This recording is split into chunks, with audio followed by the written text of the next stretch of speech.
Film की कहानी शुरू होते ही एक बूढ़ी औरत को अपने घर के कामों में व्यस्त दिखाया जाता है। थोड़ी देर बाद जब वो अपने पति के पास जाती है तो उसे एक अजीब दृश्य दिखाई देता है। वो देखती है कि उसके पति ने एक गोरिया को खत्म कर दिया है और उसका खून पी रहा है। यह देखकर वो डर जाती है और घबरा जाती है। बाद में यह सीन कट जाता है और अगले सीन में एक आदमी को दिखाया जाता है। वो अपनी बेटी को उसकी पत्नी के पास छोड़ने आया है। उसकी पत्नी का नाम आयरिस है। उनके बच्चे की कुछ महीने पहले समुद्र में डूबने से मौत हो गई थी। आयरिस अपने बेटे की मौत के लिए खुद को जिम्मेदार मानती है और तब से वो डिप्रेशन की मरीज है।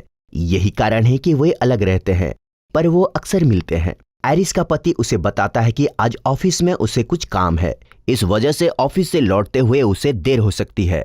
वो उससे कहता है कि इसलिए मैं अपनी बेटी को यहाँ छोड़ रहा हूँ और फिर वो चला जाता है। आयरिस अपनी बेटी के साथ एथलेटिक क्लब में पहुंचती है।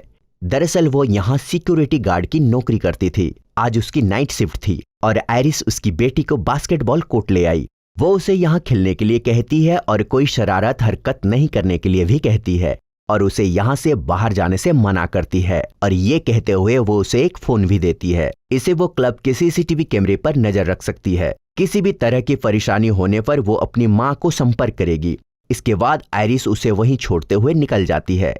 उसके जाते ही उसकी बेटी वहीं खेलने लगती है। आयरिस सीसीटीवी रूम में चली जाती है और निगरानी शुरू कर देती है। कुछ समय बाद उसकी बेटी उसे अपनी भाई के जन्मदिन के बारे में याद दिलाती है, यानी उसका भाई जो मर गया है। यह सुनकर आयरिस उदास हो जाती है। इस बीच आयरिस को क्लब के बाहर अजीबोगरीब आवाजें सुनाई देती है। जैसे ही वो बाहर निकलती है वहां एक आदमी था। वो दूसरे आदमी को बुरी तरह से पीट रहा था। इसे देखकर आयरिस डर जाती है और घबरा जाती है। वो तुरंत गार्ड को बाहर बुलाती है और उसे इस बारे में सूचित करती है। गार्ड आयरिस से कहता है कि चिंता मत करो, मैंने उसकी सूचना पुलिस को दे दी है। आयरिस अपनी बेटी को लेकर चिंतित हो जाती है, इसलिए वो जल्दी से बास्केटबॉल कोर्ट चली जाती है। उसे वहां उसकी बेटी नहीं मिलती। अचानक आयरिस एक अजीब आदमी को क्लब में अंदर आते हुए देखती है। आदमी सामान्य नहीं दिख रहा था, लेकिन संक्रमित लग रहा था। वो एक ज़ॉम्बी की तरह व्यवहार कर रहा था, क्योंकि वो तेजी से आयरिस की ओर बढ़ा और उस पर हमला करने की कोशिश की। आयरिस उसे एक स्केटिंग बोर्ड से मारती है और उसे घायल करके नीचे गिरा देती है।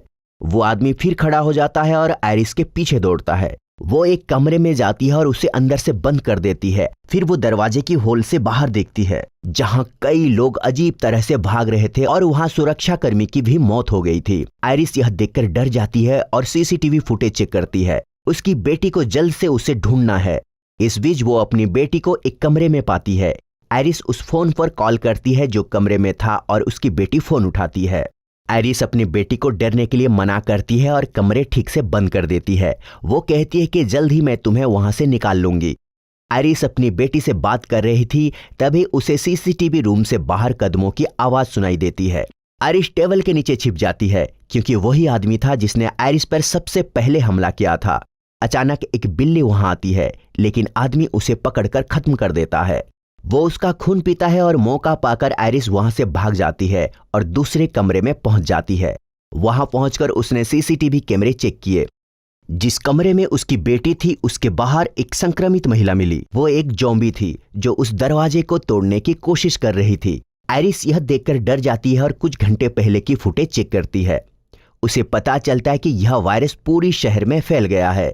ज़ॉम्बी वायरस की वजह से लोग तेजी से ज़ॉम्बी में बदल रहे थे। इंसान को काटने के बाद वो ज़ॉम्बी रिलैक्स हो जाते हैं। इसका मतलब है कि वे इस समय हमला नहीं करते, लेकिन जैसे ही 32 सेकंड बीत जाते हैं वे फिर से हमला शुरू कर देते हैं। अब आयरिस को अपनी बेटी को उन लाशों से बचाना था। वे ज़ॉम्बी एक एक करके क्लब में प्रवेश कर रहे थे। आयरिस उन लाशों से छिपकर अपनी बेटी के पास जाने की कोशिश कर रही थी। अचानक एक ज़ॉम्बी उसे पकड़ लेता है और उस पर हमला कर देता है। ज़ॉम्बी उसे काटने ही वाला था, लेकिन तभी एक आदमी आता है और आयरिस को बचा लेता है। बाद में वो आदमी बचने के लिए आयरिस को लेकर भागता है, लेकिन ज़ॉम्बी भी उनका पीछा कर रहा था। दौड़ते भागते वो एक कुंड तक पहुंच जाते हैं और तुरंत पानी में कूद जाते हैं।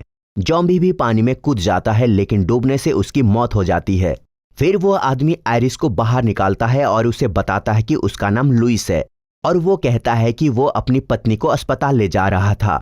मेरी पत्नी गर्भवती है, लेकिन रास्ते में वो लाश हमारी एम्बुलेंस पर हमला कर देती है। इसलिए मैं अपनी पत्नी के साथ यहाँ आया हूँ। अब तुम्हें मेरी पत्नी की मदद करनी है। मेरी पत्नी बच्चे को जन्म देगी। और वो आयरिस को सूचित करता है कि लाश तैर नहीं सकती, इसलिए वो पानी में डूबकर मर गए हैं। और फिर वो आयरिस को अपनी पत्नी के पास ले जाता है। यहां पहुंचने पर आयरिस को पता चलता है कि लुइस की पत्नी सामान्य नहीं है, वो संक्रमित थी। लुइस ने उसे कुर्सी से बांध दिया है और वो एक भयानक ज़ॉम्बी में बदल गई है। आयरिस यह देखकर घबरा जाती है और मदद करने से इनकार कर देती है। फिर वो वहां से भाग जाती है, लेकिन लुइस इस वजह से उग्र हो जाता है। वो बात करते हुए आयरिस से कहता है कि अगर आपकी बेटी ज़ॉम्बी बन जाएगी तो आप क्या करेंगे? क्या आप उसकी मदद करने से इनकार कर देंगे? आयरिस यह सुनकर चौंक जाती है और पूछती है कि उसे उसकी बेटी के बारे में कैसे पता चला। लुइस कहता है, तुम्हारी बेटी मेरे साथ है। मैंने वास्तव में उसे छिपा दिया है और उसे उन लाशों से बचा भी लिया है। तो सोचिए आयरिस, अगर आप मेरी मदद करेंगे तो मैं आपकी मदद करूंगा। इधर आयरिस उसकी बातें मानने को बेवश हो गई और उसकी पत्नी की मदद के लिए तैयार हो जाती है। वे लुइस की पत्नी को एक सुरक्षित कमरे में ले जाते हैं। फिर आयरिस अपने पति को देखती है। वो हॉल में था लेकिन घायल हो गया है और वो बहुत दर्द में है। यह देखकर आयरिस अपने पति के पास दौड़ती है। वो अपने पति को घायल और अंतिम सांस लेते हुए पाती है। उसका पति यहाँ अपनी बेटी को लेने आया था, लेकिन लाश ने हमला कर उसे घायल कर दिया है। आयरिस के पति की यहाँ मौत हो जाती है और आयरिस रोने लगती है क्योंकि वो उदास और टूट चुकी थी। इस बीच कई ज़ॉम्बीज को क्लब के अंदर घूमते हुए दिखाया जाता है। लुइस ने इस जगह पर काफी धुआं फैला दिया है जिससे ज़ॉम्बीज उन्हें देख नहीं पाएंगे। इसी तरह वे सुरक्षित स्थान पर चले जाते हैं। एक ज़ॉम्बी थी जो लुइस की पत्नी का पेट काटने की कोशिश करती है। आयरिस ज़ॉम्बी को विचलित करती है और लुइस की पत्नी को एक कमरे में ले जाती है जहां वो उसकी मदद करती है। वो यहाँ एक बच्चे को जन्म देती है, लेकिन फिर लुइस की पत्नी उस पर हमला करती है और उससे अपना बच्चा छीन लेती है। बाद में वो अपने बच्चे को काटने की कोशिश करती है, इसलिए लुइस को अपनी पत्नी को समाप्त करने के लिए मजबूर होना पड़ता है। आयरिस लुइस से पूछती है कि मैंने तुम्हारी मदद की है, अब तुम्हारी बारी है, तो बताओ मेरी बेटी कहाँ है? वो किस कमरे में है? लुइस कहता है कि आपकी बेटी उबलते कमरे में है। फिर आयरिस डरते हुए अपनी बेटी को ढूंढने के लिए आगे बढ़ती है। वो किसी तरह उबलते हुए कमरे में पहुंच जाती है और कमरे में अपनी बेटी का बैग पाती है। वहां चारों ओर खून था। फिर आयरिस आगे देखती है। एक लड़की की लाश आग में जल रही थी और आयरिस यह देखकर दुखी हो जाती है। वो रोने लगती है क्योंकि उसे लग रहा था कि यह उसकी बेटी की लाश है। बाद में आयरिस वहां से बंदूक उठाती है। तब वो खुद को खत्म करने वाली थी, लेकिन उसे एक चूहा दिखाई देता है। यह एक कमरे में चला जाता है क्योंकि इसका दरवाजा खुला था और आयरिस भी इसके पीछे पीछे जाती है और अपनी बेटी को वहां पाती है। इसका मतलब है कि वो जीवित थी। आयरिस उसे जिंदा पाकर खुश हो जाती है और उसे गले लगा लेती है। वे एक दूसरे से मिलकर खुश हो जाते हैं और ये एक भावनात्मक दृश्य था। बाद में वो अपनी बेटी को वहां से ले जा रही थी, लेकिन वहां कई लाशें खड़ी थी। वो नहीं हिल रहे थे, अर्थात उन्हें 32 सेकंड के लिए आराम दिया गया था। आयरिस टाइमर को ठीक करते हुए ज़ॉम्बी से बाहर निकलने की कोशिश करती है, लेकिन समय समाप्त हो जाता है और लाश अपनी वास्तविक स्थिति में आ जाते हैं। वे उन पर हमला करने की कोशिश करते हैं और वो डर कर वहां से भाग जाते हैं। उनके पीछे कई ज़ॉम्बीज थे। वे हिम्मत नहीं हारते। वे आगे बढ़ते रहते हैं और फिर दौड़ते हुए क्लब से बाहर आ जाते हैं। ज़ॉम्बीज भी उनका पीछा करते हुए निकल आते हैं और वे उस कार में बैठते हैं जो वहां खड़ी थी और आयरिस एक लकड़ी का टुकड़ा दौड़ में डालती है। वो कार स्टार्ट करती है और वे फिर से सीवरेज पथ से क्लब के अंदर चले जाते हैं। इसी तरह खाली कार आगे बढ़ रही थी क्योंकि दौड़ में लकड़ी का टुकड़ा था। लाश विचार कर रहे थे कि वे कार में हैं, इसलिए उन्होंने कार को चेक करने के लिए रोक दिया, लेकिन उन्हें अंदर कोई नहीं मिला और कार खाली थी और आयरिस की योजना सफल हो गई। उसने सफलतापूर्वक लाश को बेवकूफ बना दिया और आयरिस को उसकी बेटी के साथ दिखाया गया है। वे क्लब के अंदर घूम रहे थे। आगे बढ़ते हुए वे लुइस को खराब स्थिति में पाते हैं। उसके साथ उसका बच्चा है और कहता है, आयरिस बाहर समुद्र के पास मेरी नाव खड़ी है जिससे आप इस परेशानी से बच सकते हैं, लेकिन आपको बस किसी तरह नाव तक पहुंचना है। लुइस उन्हें यही बता रहा था, लेकिन जो ज़ॉम्बी शुरू से आयरिस का पीछा कर रहा था वो आ जाता है। इधर आयरिस उस ज़ॉम्बी को खत्म करने की कोशिश करती है, लेकिन वो उसे नीचे गिरा देता है।